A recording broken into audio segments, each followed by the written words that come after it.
Hai, lo lagi dengerin podcast ngobrolin hidup bareng gue Aifar. Sama-sama hidup, sama-sama ngobrol. Hari ini gue mau cerita tentang pertemuan gak terduga yang ternyata banyak banget ngajarin gue soal hidup. Kadang Tuhan nyapa lewat orang-orang yang gak kita duga. Dan hari itu gue ngerasain banget. Lebih tepatnya kemarin sih sebenarnya. Eh, gue udah 2 hari nggak ngupload tulisan di Wattpad. Dan sebenarnya kalau di Wattpad itu udah seminggu sih, udah semingguan gue nggak ngupload di Wattpad. Dan juga em, ini episode ke-6, jedanya juga lumayan lama banget eh, dengan episode kelima yang terakhir gue upload. Dan I'm so happy because bisa nyapa kalian lagi dimanapun kalian berada ya. Oke, ceritanya begini. Selasa pagi bangun kesiangan dan gue nggak sahur. Tapi untungnya tuh sekitar jam 1-2an gitu, gue udah makan berat lagi gitu karena lapar. Nah itu jadi kekuatan gue hari kemarin, hari Selasa itu, buat memperjuangkan puasa gitulah pokoknya. hmm, Rasanya tuh hari gue udah kacau dari awal. Mood amburadul, energi rasanya kurang karena udah bad mood duluan gitu. Tapi ya udahlah, tetap jalanin hari karena ada janji jumpa dengan dokter di pikiran gue pada pagi itu. Jadi fokus gue tuh ngejar waktu untuk jumpa dokter. Dan kebetulan juga di hari Selasa itu gue libur. Nah, jadi di hari itu gue libur. Jadi agak lebih santai tapi tetap harus tahu diri ya, karena jadwal itu berhubungan dengan orang lain. Nah, ada momen dimana gue diem setelah bangun, kepala masih pusing, terus juga rohnya itu kayak belum ngumpul semua gitu. Ngeliatin langit-langit kamar sambil mikir, hari ini bakal jadi hari yang berat. Karena kunjungan gue sebelumnya di rumah sakit itu lumayan berat gitu. Tapi tetap kemauan untuk ngejalaninnya itu kuat. Karena gue yakin ini pasti ada ujungnya. Tuhan ngasih ngasih masalah, ngasih penyakit, eh ngasih takdir atau cerita di hidup kita tuh pasti ada ujungnya gitu. Tinggal balik lagi kita ngelihatnya itu gimana, ngadapinnya itu gimana. Tapi ya udah, hidup harus jalan. Itu sih yang selalu gue tanemin dalam diri gue kalau lagi ngerasa sedih atau bahkan tantrum dengan kehidupan ini. Biasalah, em, kalau inner child kita lagi tantrum banget, pasti ya salah satu solusinya ya mendamaikan.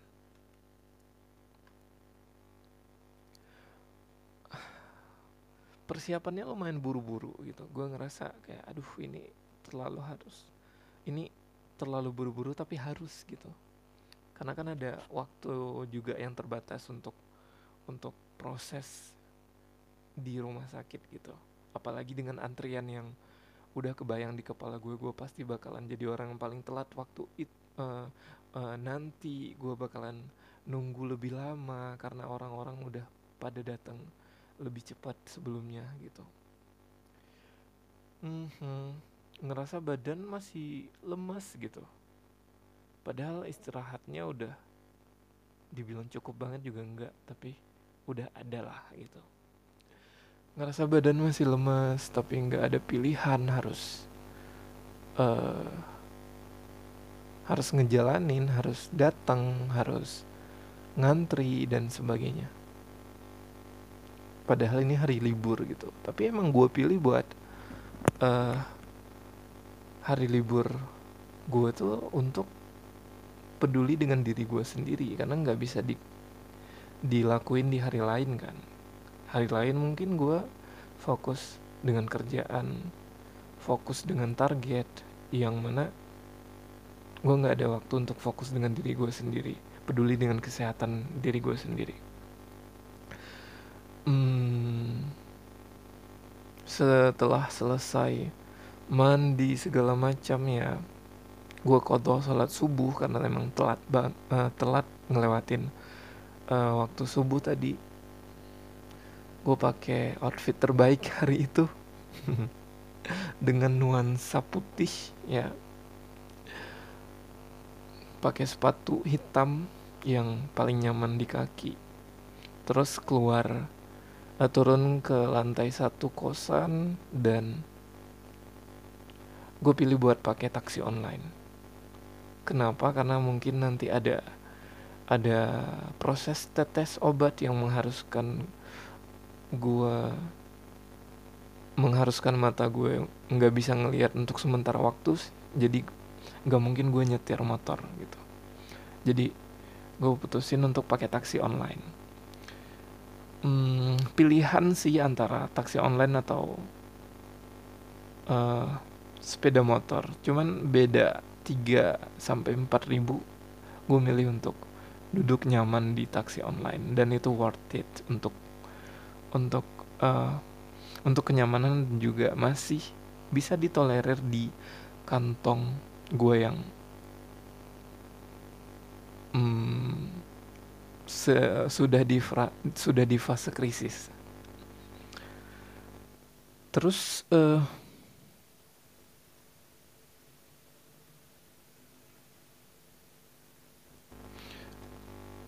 di perjalanan gue ngeliat beberapa pemandangan dan situasi kota Bandung, yang ya seperti biasanya gue denger musik dari radio pagi yang diputar sama pak supirnya gitu,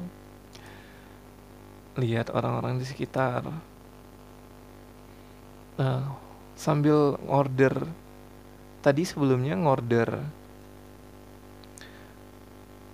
taksi online-nya juga gue harus pakai kacamata karena masih pengaruh dari obat tetes. Dan sebenarnya pengaruhnya itu ya dari obat tetes malam, karena paginya itu gue lupa untuk tetes, dan saking buru-burunya obat tetesnya ketinggalan. Banyak hal yang gak sesuai rencana, tapi gue tetap lanjutin. Kenapa? Karena keyakinan itu tadi, pasti akan ada akhirnya. Nggak harus sempurna tiap hari harus tetes tepat waktu, tapi tetap tiap hari tetes. Gue lihat di sekitar orang-orang ada yang sibuk main HP, ada yang ketawa-ketawa sama temennya, ada yang kelihatan capek padahal masih pagi, mungkin baru pulang kerja dari shift malamnya. Ya, itu cuman celetukan di pikiran gue ngelihat sekitar, menyadarkan gue bahwa hidup itu nggak selalu tuh tentang gue aja loh, tapi juga ada banyak orang di sekitar dengan beban kita masing-masing gitu. Gue ngerasa sendiri di tengah keramaian, tapi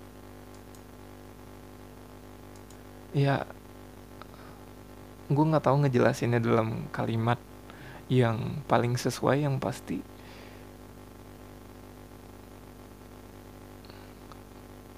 keramaian juga bisa nganterin orang untuk ngerasa kesepian. Singkat cerita, sampai gue di rumah sakit, gue langsung ke security-nya dan gue kasih surat rujukannya, surat kontrol lebih tepatnya, karena nanti ada part dimana gue salah bawa surat rujukan.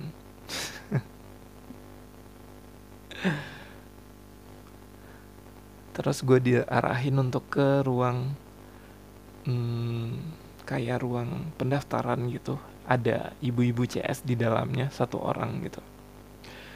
Nah, awalnya tuh gue ngerasa, ya gue datang dan hari ini gue akan jumpa dokter dengan berbagai hasil check up di minggu lalu, dan juga dengan hasil dengan progres kesehatan mata gue.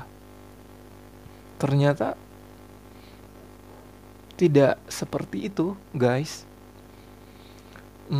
Gue sampai di ruang tunggu, nggak harus nunggu sih, karena di ruang itu baru gue yang masuk.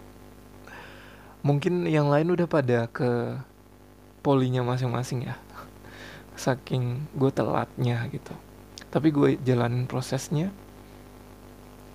dan ada banyak juga orang mondar-mandir ya, dari satu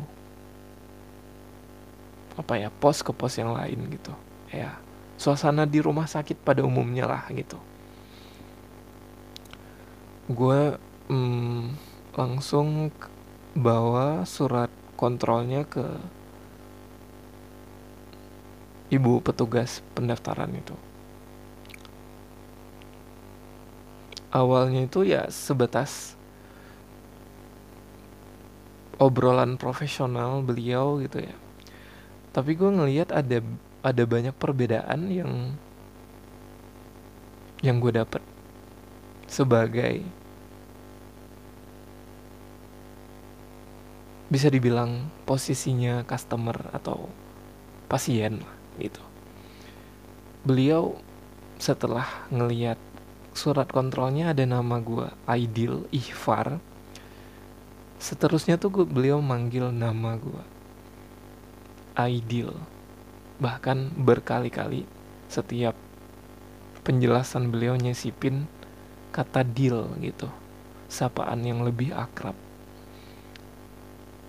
Gue mikir sebagai profesional sebenarnya beliau itu punya pilihan untuk manggil Anda aja gitu ya, sebatas profesional. Tapi gue kayak ngerasa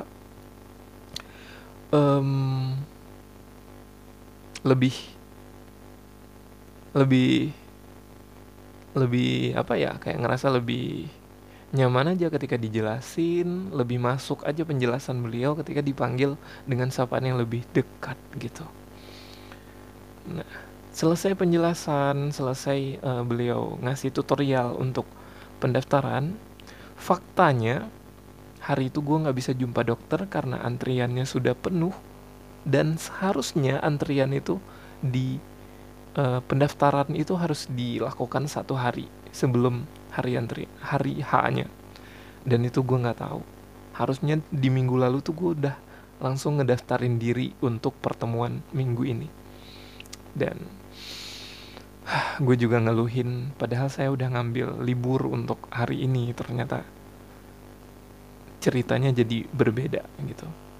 Gue juga ngeluhin, aduh hari ini ada sebagian keluhan di kepala yang gue, aduh ini biaya transport hari ini udah harus keluar lagi gitu.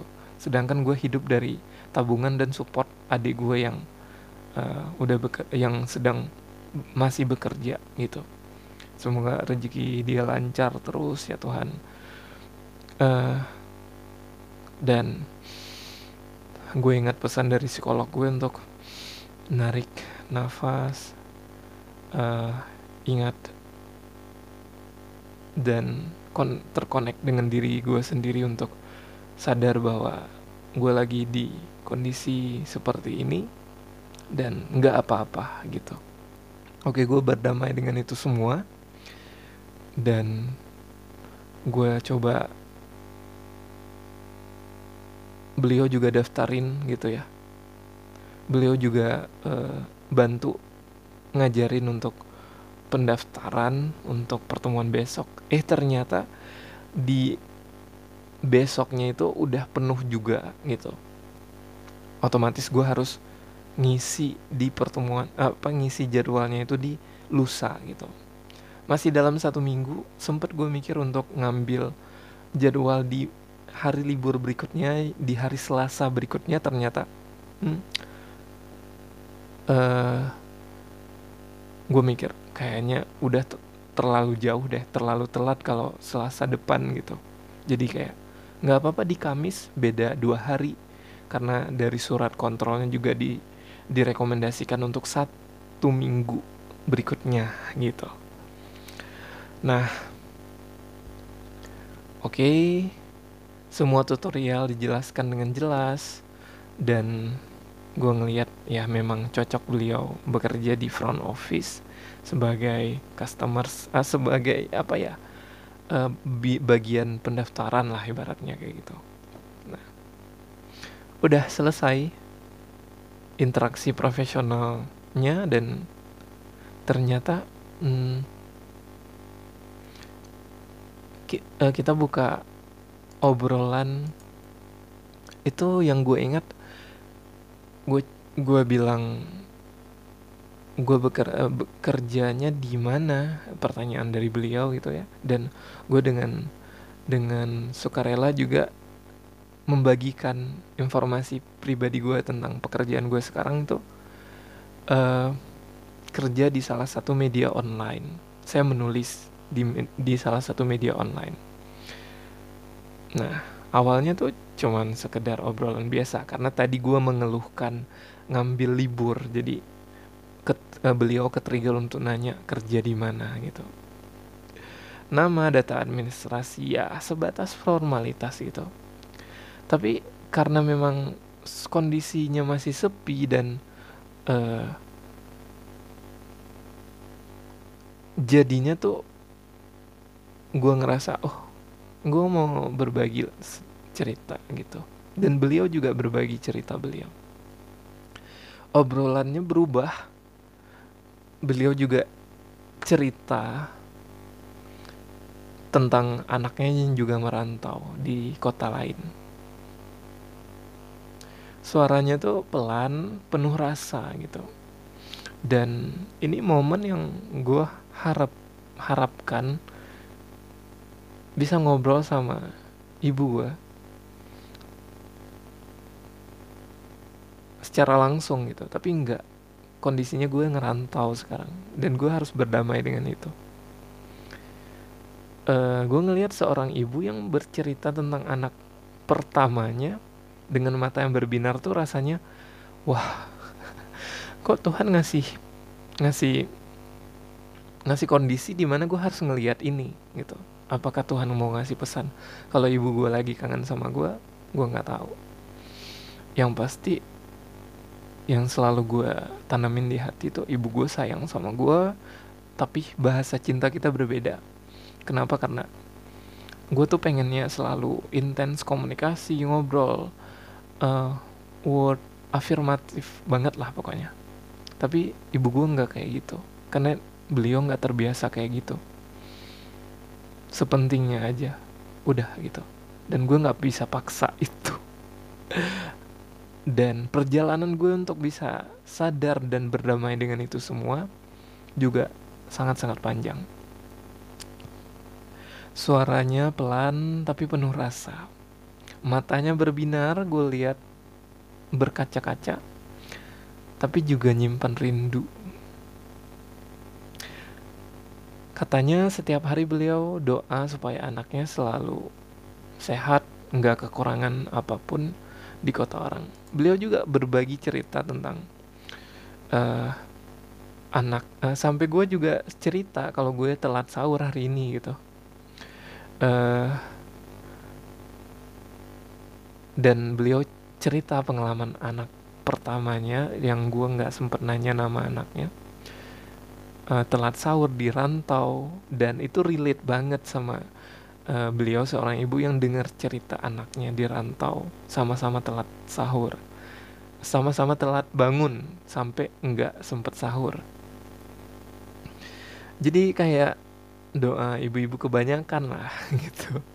Kita sempat ketawa dan nangis bareng gitu. Emang ini terkesan lucu kejadiannya itu di situasi profesional, tapi eh, ini terjadi gitu. Kayak Tuhan ngasih satu momen yang meaningful, bermakna banget buat gue, anak rantau yang butuh suntikan semangat kayak gini gitu.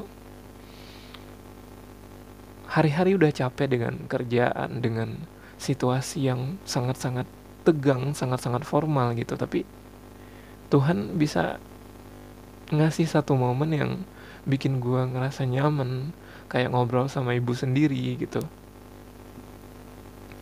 Em, yang bisa gue lihat di waktu itu, matanya berkaca-kaca dan beliau tuh kelihatan tulus banget gitu.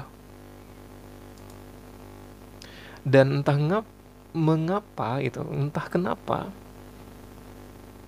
ada sesuatu di hati gue yang ikut hangat gitu rasanya ketika ngobrol. Walaupun gue harus sadar ini bukan ibu gue, tapi setidaknya ngobatin kekosongan di hati gue pada waktu itu. Kadang gue cerita dengan excitednya, dengan semangatnya, beliau eh, dengan apa ya, dengan antusias ngedengerin gitu. Dan kadang gue diam dengerin cerita beliau sambil ingat nyokap di rumah gitu, ibarat. Jadi kayak kita dua orang yang eh, punya peran yang beda, tapi sama-sama lagi rindu dengan peran lainnya. Beliau rindu anak beliau di rantau, dan gue rindu ibu gue yang mana situasi gue sekarang sedang ngerantau.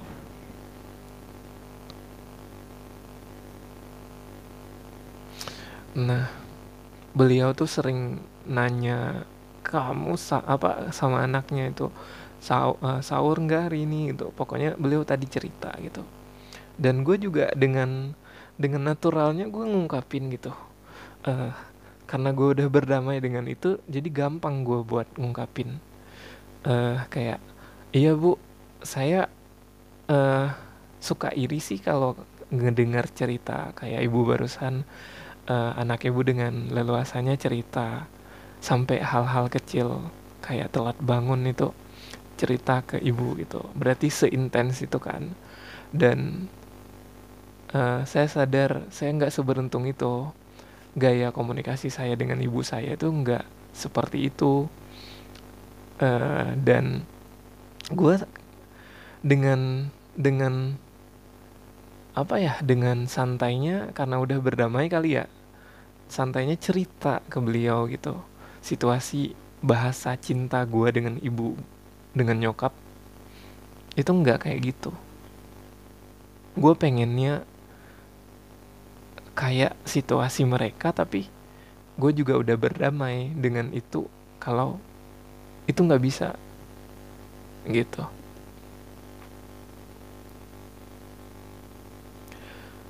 Nah,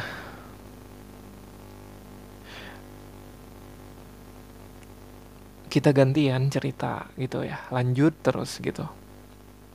Beliau ngungkapin gimana rasanya jadi orang tua yang harus ngelepas anaknya jauh.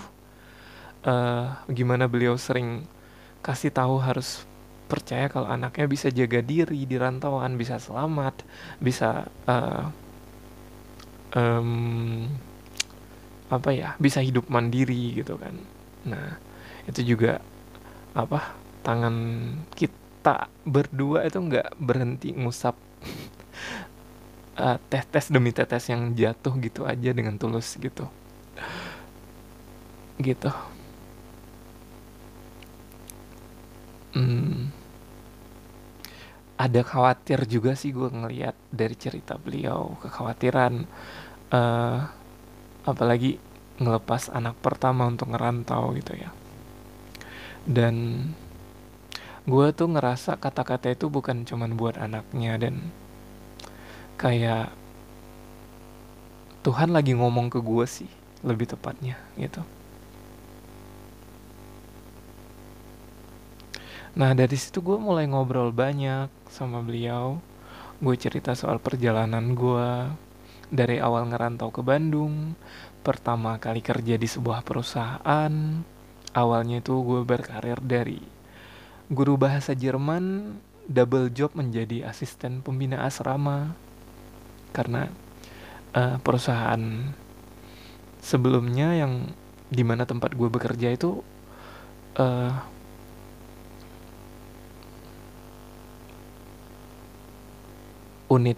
orientasi bisnisnya adalah untuk memberi jasa pendidikan untuk lulusan SMA sampai dewasa yang mau mempelajari bahasa Jerman dan berkarir di Jerman. Jadi diproses sampai berkarir di Jerman gitu. Nah, pelan-pelan naik jabatan 1 tahun terakhir, sampai akhirnya jadi koordinat, pertama jadi pembina asrama dengan tetap mengajar bahasa Jerman. Terus pelan-pelan naik jabatan. Enggak pelan juga sih, situasi yang gue alamin tuh kayak sangat satset juga. Entah strategi dari mana, dari HR-nya atau apa, terlepas dari itu semua, gue ngelaluin itu proses menjadi koordinator pembina asrama. Ada banyak tantangan karir yang gue hadapin, baik secara fisik atau mental. Nah, 1 tahun berlalu ya, gue ngerasa udah nggak in di sini, dan itu momennya juga tepat.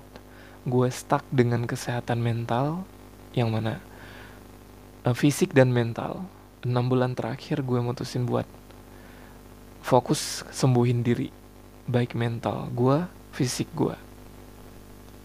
Nah, jadi 6 bulan terakhir gue bertahan hidup dari tabungan dan support dari adik kandung gue yang super tulus banget, ngebantu gue nyisihin sedikit dari gaji dia buat support hidup gue di sini. Nah, fase 6 bulan itu fase dimana gue belajar banyak soal menerima. Walaupun secara mental inner child gue tuh suka tantrum gitu, suka marah sama Tuhan, sama keadaan. Ya, Tuhan nakdirin keadaan ini gitu. Gue belajar soal menerima, soal istirahat, soal gak selalu harus ngejar sesuatu dengan tergesa-gesa, gak selalu harus ngorbanin diri untuk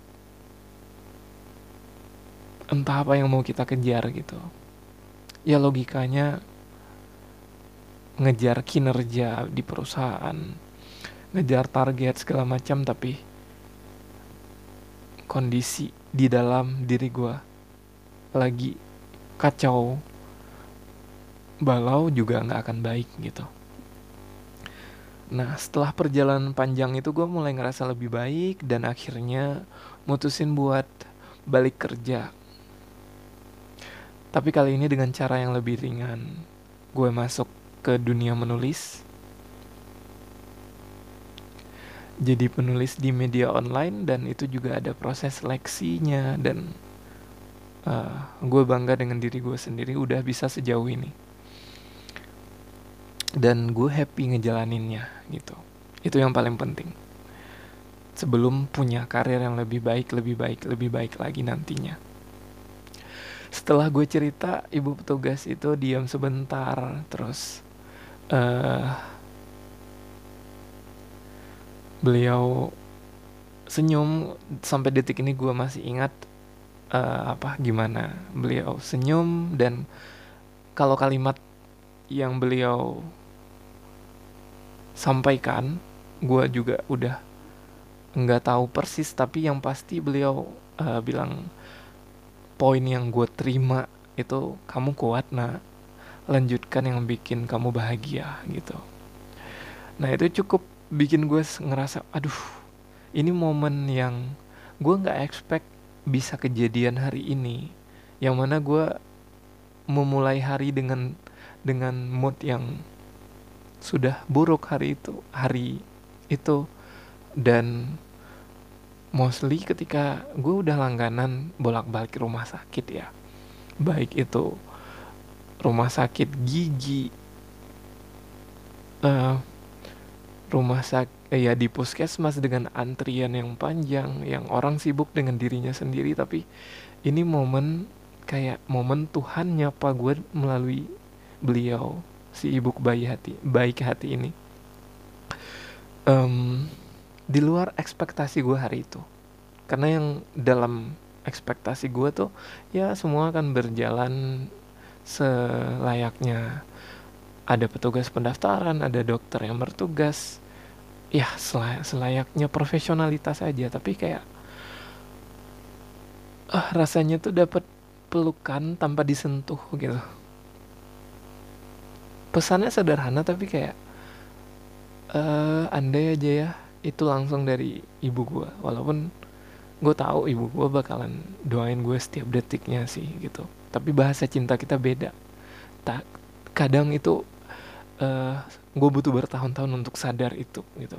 Bahkan gue sempet di fase ngerasa nggak disayang, ngerasa nggak diperhatiin, ngerasa banyak energi negatif yang muncul gitu aja karena gue nggak paham kalau bahasa cinta kita itu beda gitu antara gue dan ibu gue. Dan ternyata Tuhan ngasih gantinya gitu, sesuai dengan kebutuhan gue. Gue butuh banget momen Ramadan di rantauan, after gue sempet sakit 2 hari demam gitu ya. Dan secara psikologis gue masih setelah sembuh tuh pengen diperhatiin, pengen dirawat gitu, tapi gue struggling dengan itu semua. Ternyata Tuhan ngasih hadiah di pagi itu gitu. Ngerti gak sih kayak ya gitu. Nah, rasanya kayak dapat pelukan tanpa disentuh. Ada sesuatu yang menyapa pelan di hati gue. Seketika gue sadar, mungkin ini bukan pertemuan kebetulan. Mungkin Tuhan lagi nyapa gue lewat beliau. Seindah itu sih. Setelah selesai cerita, ada pasien berikutnya, obrolan kita berhenti. Tapi yang poin pentingnya, beliau dengan sukarela ngasih kontak pribadi beliau ke gue. Dan itu gue sangat hargain, sangat gue appreciate. Langsung gue chat dengan nomor pribadi gue kasih tahu gue udah ngechat beliau gitu. Dan kita berlalu, gue pulang, dan beliau ngelanjutin tugas beliau melayani pasien berikutnya. Keluar dari rumah sakit ya, tadi gue udah pamit dengan hati yang tak kenapa lebih ringan rasanya. Di jalan pulang gue mikir, banyak banget orang yang kita temui itu di dalam hidup, tapi gak semua meninggalkan kesan yang mendalam. Biasanya tuh yang ngasih kesan mendalam tuh kalau gak baik banget ya pengalaman buruk banget gitu pastinya. Kadang ada orang yang cukup sekedar lewat, tapi ada juga yang kehadirannya tuh meski singkat bisa mengubah cara kita melihat sesuatu. Hari itu kemarin maksud gue belajar kalau Tuhan seringkali menyampaikan pesannya lewat orang lain. Lewat percakapan kecil, lewat senyum, lewat doa seorang ibu yang bahkan bukan ibu kita sendiri. Jadi sekarang gue gak menggerutu lagi kalau kata Bernadia ya. Menggerutu lagi, kenapa gue ditakdirin di keluarga yang seperti ini, kenapa ibu gue gak seperti yang gue mau. Tapi sekarang gue lebih kayak, Tuhan, ya udah gitu. Dan gue anggap ini hadiah ulang tahun gue, walaupun ulang tahun gue di 1 Maret, tapi kayak ini hadiah, salah satu hadiah terbaik yang gue dapat.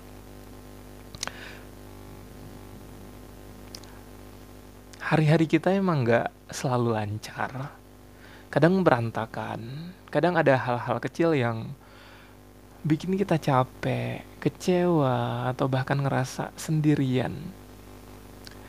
Tapi satu hal yang gue percaya, setiap orang yang kita temui dalam hidup pasti bawa sesuatu. Entah itu pelajaran, harapan, atau sekedar vibe positif yang bikin kita jadi lebih waras. Jadi kalau hari ini lo ketemu seseorang yang ngasih lo insight, atau bahkan sekedar senyum yang nyenengin, mungkin itu cara Tuhan buat nyapa lo. Jangan anggap remeh pertemuan kecil, karena bisa aja itu yang bakal bikin lo bertahan. Gue Aifar, dan ini podcast Ngobrolin Hidup. Sama-sama hidup, sama-sama ngobrol. Terima kasih udah dengerin sampai akhir. Sampai jumpa di episode berikutnya.